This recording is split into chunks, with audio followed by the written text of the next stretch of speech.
Ik ben supporter van KSK Bree en ik denk dat mijn pronostiek toch zijn 2-1 gaan wij toch winnen hier.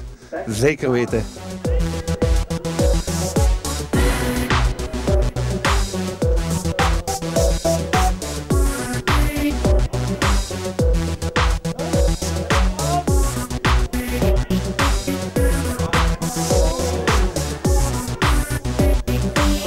Ja, de eerste helft kwamen we een heel sterk Herk tegen, maar ik moet mijn jongens proficiat wensen met de mentaliteit die ze getoond hebben. En na 20 minuten kwamen we in de wedstrijd en scoorden we 3 keer voor de pauze. Een luxe situatie natuurlijk. Voor de wedstrijd had ik duidelijk aangegeven, wij kunnen voor plaats 3 gaan. En als je dat mag je niet laten liggen dan. En na 20 minuten zat het goed.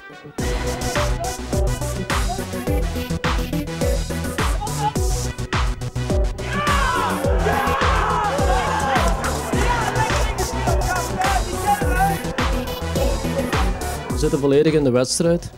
En dan geven we die na 20 minuten, krijgt Bree zijn eerste kans en dat is ook meteen het doelpunt. En ja, die tweede goal pakken we veel te snel. We zijn 2 keren niet scherp genoeg op een tegenaanval en je staat 2-0 achter.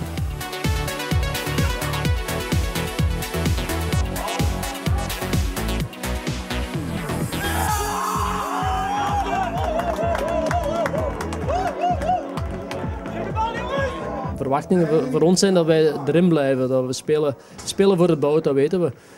Maar we hebben nu geen punten gepakt na de winterstop, dus we moeten ons dringender pakken en nu komen een paar zwaar kleppers. Dus we zullen proberen terug de organisatie op punt te zetten en toch iets efficiënter voor de dag moeten komen. Ik vond Herk een heel degelijke wedstrijd spelen. De uitslag laat anders vermoeden, maar met die mentaliteit zal Herk zeker niet degraderen.